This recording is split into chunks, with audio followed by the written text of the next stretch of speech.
Imagine this.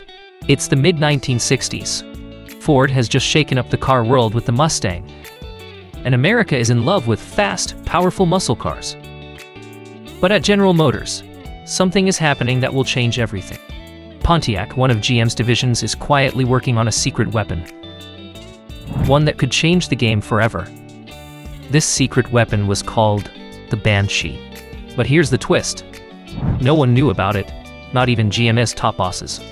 The Banshee wasn't just a competitor to the Mustang. It was a car that could crush the Mustang and everything else GM had in its lineup. John DeLorean, Pontiac's rising star, had an idea.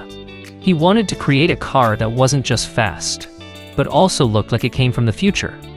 A car that would get the younger generation excited about Pontiac. And he did it. The Banshee wasn't just any car. It was sleek, low to the ground, and looked fast even when it was standing still. With a powerful V8 engine, it was a muscle car in every sense of the word. This was a car that could easily rival the Mustang and even the legendary Corvette.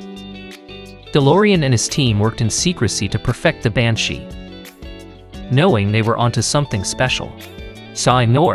But here's the thing, GM wasn't ready for a car like this. Pontiac's executives knew they had a winner on their hands. But what they didn't know was that the top bosses at GM were about to kill the project before it ever saw the light of day. Why? Because the Banshee was too good. It wasn't just a threat to Ford. It was a direct challenge to GM's prized Corvette. If the Banshee hit the streets, it could wipe out the Corvette sales.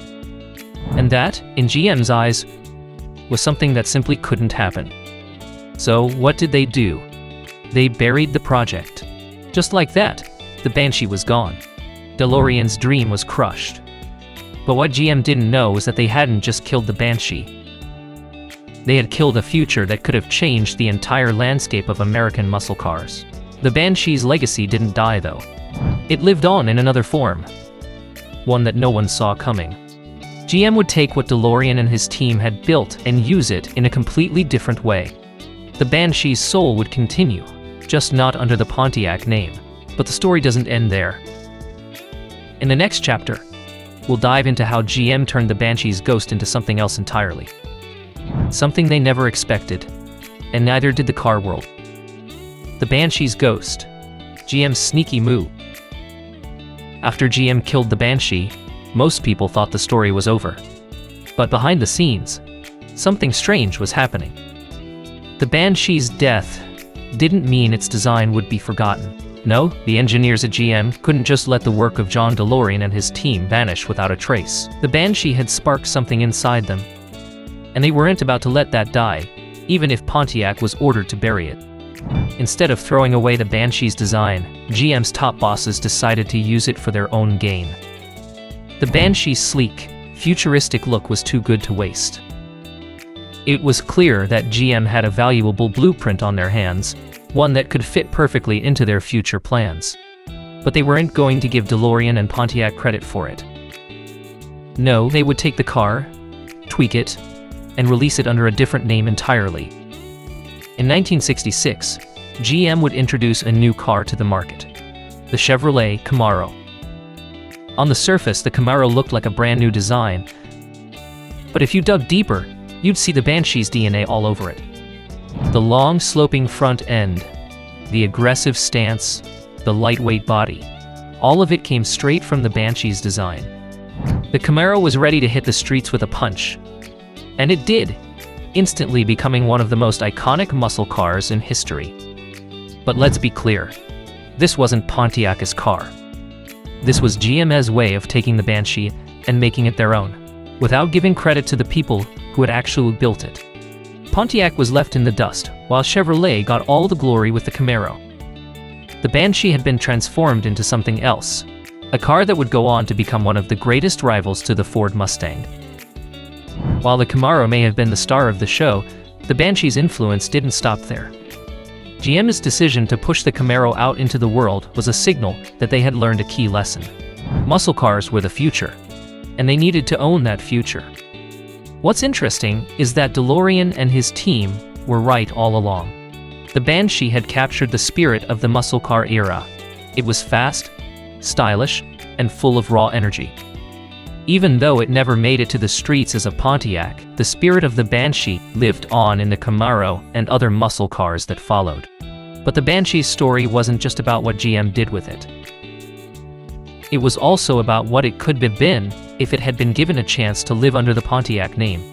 The world would have seen Pontiac as the leader in muscle cars, a brand known for pushing boundaries, just like Ford and Chevrolet. Instead, they were left to watch from the sidelines as GM turned their dream car into a Chevrolet. The real tragedy of the Banshee wasn't just that it was killed, it was that the world would never know what could have been. The Banshee was a symbol of what Pontiac could have done in the muscle car world. A car that could have rivaled the very best and changed the future of American performance cars. But GM wasn't done yet. They had a bigger plan in mind, one that would involve more than just stealing ideas.